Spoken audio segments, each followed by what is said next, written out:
अपन शांतिपूर्वक तरीके से अपनी जो मांगे हैं, जो संविधान में निहित है, और ये हमारे पुरखों ने लड़ झगड़ के अपना त्याग बलिदान दे के ये मांगे अंग्रेजों से और तत्कालीन जो संविधान निर्माता थे उनसे जो मनवा के संविधान में निहित की गई है, इन महापुरुषों को नमन करना चाहूंगा।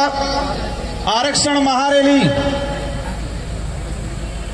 हमारे आदिवासी इलाके के अंदर आजादी के बाद से लगा के आज तक आरक्षण को लेके हमेशा भ्रम पैदा किया गया, और भ्रम पैदा करने के बाद समय समय पे अलग अलग तरीके की अधिसूचना लाए ये लोग, और अधिसूचना ला के हमारे ही खिलाफ नीतियां बनाई, और हमारे ही खिलाफ नीतियां बना के हमसे तालियां बजाने का काम किया था आज तक इन लोगों ने। ये जो आज कारवा बैठा हुआ है, ये जितने जो गणवीर हैं, हमारे पूर्व वक्ताओं ने जो बात रखी, एक 2013 की अधिसूचना सबकी जबान पे है, सबके दिमाग में है, और जब 2013 की अधिसूचना जारी की अनुसूचित क्षेत्र के अंदर आरक्षण व्यवस्था को लेके, तो हमारे लोगों को बताया गया कि आपके फायदे के लिए है, आपके बच्चे इससे नौकरी लगेंगे, और हमारे पढ़े लिखे तो ठीक है, लेकिन बेचारे हमारे कभी स्कूल नहीं गए, वो माँ बाप खुश हो गए कि अच्छी अधिसूचना आई है, हमारे लड़के कांस्टेबल बनेंगे, हमारे लड़के आरएस बनेंगे, हमारे लड़के डॉक्टर बनेंगे। लेकिन 2013 की अधिसूचना ऐसी थी, 2013 से लगा के आज 2025 हो गया, और इतने सालों के अंदर मैंने हर भर्ती का डाटा निकाल रखा है, लेकिन समय अभाव के बात करें तो मैं 1 या 2 भर्तियों का उदाहरण बता पाऊंगा।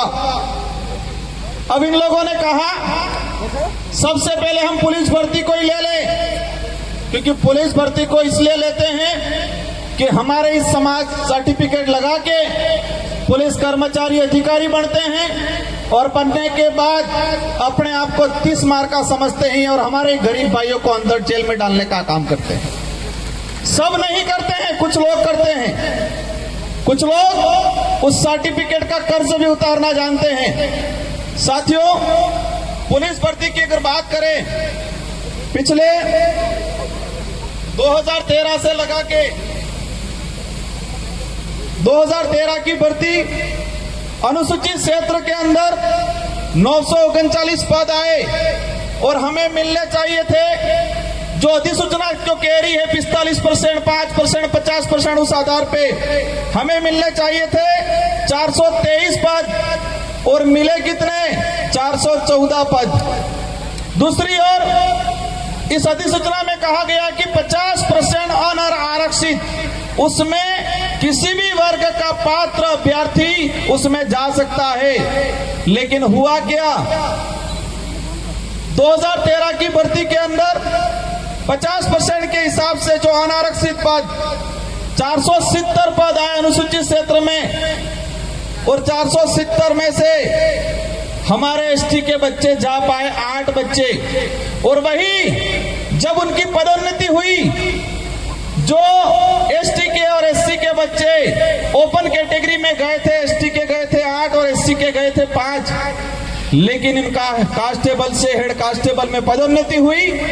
तो जब पदोन्नति हुई तो उनकी पदोन्नति उस सामान्य कोटे से ना होकर एसटी कोटे के अंदर ही की गई।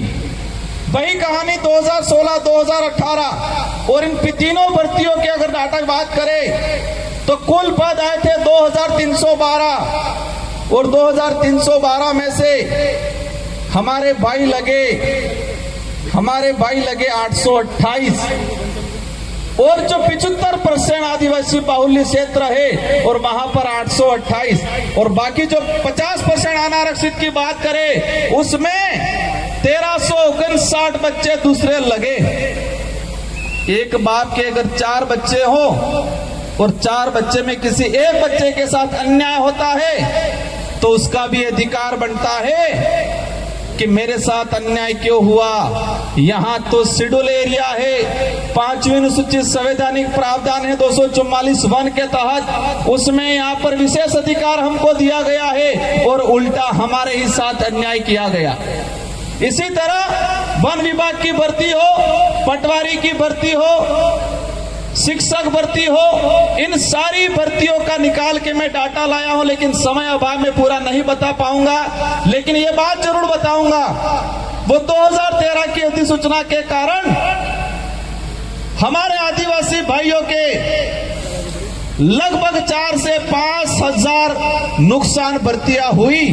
4 से 5 हजार हमारे भाई नौकरी लगते। अब समझ लो, इतने भाई नौकरी लगते अलग अलग विभागों में। एक परिवार से एक आदमी नौकरी लगता है तो उसकी पूरी पीढ़ियां सुधर जाती है, पूरी पीढ़ियां सुधरती है।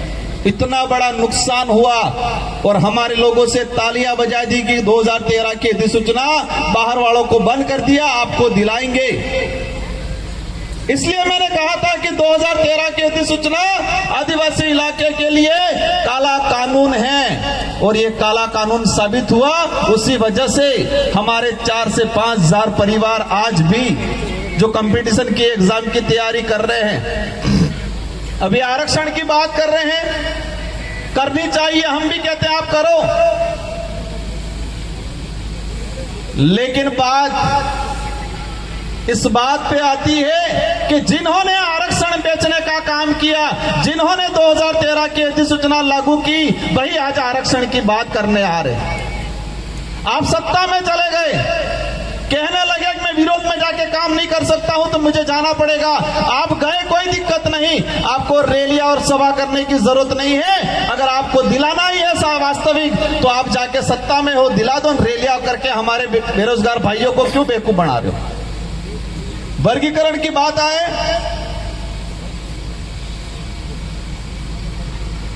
सुप्रीम कोर्ट का जजमेंट आया। हरियाणा का एक मामला था एससी समुदाय से, और सुप्रीम कोर्ट ने एसटी एससी दोनों के लिए थोप दिया गया कि वर्गीकरण करेंगे। और हमारे भोले भाले भाइयों को फिर गुमराह करना शुरू कर दिया, कह दिया कि मीणा को अब नहीं मिलेगा, अब भिलो को मिलेगा। उधर इलाके में कह रहे अब तुमको नहीं मिलेगा, अब सहारिया को मिलेगा। फिर कह रहे इनको नहीं मिलेगा, अब घराचियों को मिलेगा। उपवर्गीकरण करना है और उपवर्गीकरण राजस्थान के अंदर है। राजस्थान के अंदर उपवर्गीकरण सहरिया बारा के अंदर एक ही जिले में एसटी को 2 भागों में डिवाइडेशन करके रिजर्वेशन दिया जा रहा है। 25% सहरिया आदिम जाति को और 6% वहां के एरिया आइडेंटिफाई किया है, उसमें भील भी है, उसमें मीणा भी है, उनको 6% दिया जा रहा है। राजस्थान के अंदर एक 12% मिल रहा है। एक सहरिया के अंदर 25% शहरी आदिम जाति को मिल रहा है और 6% उसी इलाके के अंदर रहने वाले अन्य एसटी को मिल रहा है। और हमारे शेड्यूल एरिया के अंदर फिर 100% की बात में करें और वो 100% ही मानो। सद्भावी कौन है? सद्भावी का अर्थ हम हर समाज का, हर वर्ग का मान सम्मान करते हैं, लेकिन कोई हमारा हक खा ले, गरीब का हक खा ले और तब हम चुप नहीं बैठ सकते। आज वर्गीकरण की बात आ रही है, हम भी कह रहे वर्गीकरण होना चाहिए। जो गरीब परिवार को नहीं मिला उसको मिलना चाहिए, लेकिन कैसे मिलेगा, कैसे दिलाना है, वो हम तय करेंगे। आदिवासी बाहुल्य क्षेत्र के जितने जो जनप्रतिनिधि है वो तय करेंगे और वो तय करके टीएससी में भेजेंगे और ट्राइबल एडवाइजरी काउंसिल राज्यपाल को भेजेगी और सारे राज्यों के राज्यपाल महोदय राष्ट्रपति को भेजेंगे। इसके बाद तरीके से लागू हो। अगर वर्गीकरण करना है, रेगिस्तान इलाके के भाई बात कर रहे, डिटेल्स दे दो क्षेत्रीय आधार पे, अनुसूचित क्षेत्र में क्षेत्रीय आधार पे दे दो, और शहरिया हमारा हाड़ोती वाला इलाका और फिर गैर अनुसूचित क्षेत्र वर्गीकरण करना है, क्षेत्रीय आधार पे कर दो तो कोई समस्या भी नहीं आएगी, न कोई लड़ाई होगी, न जातियों में बांटा जाएगा। अधिसूचना के आधार पे राजस्थान के अंदर 12 से 16 प्रकार की जातियां हैं। कितने भाग बांटोगे आप? ये लड़ाई करने का एक तरीका है। और जब इतना 12 भागों में आरक्षण बढ़ जाएगा, फिर रोस्टर का क्या होगा? क्या होगा रोस्टर प्रणाली का? अब हमारे जो गरीब भाई आए उनको बेचारों को पता नहीं रोस्टर क्या होगा।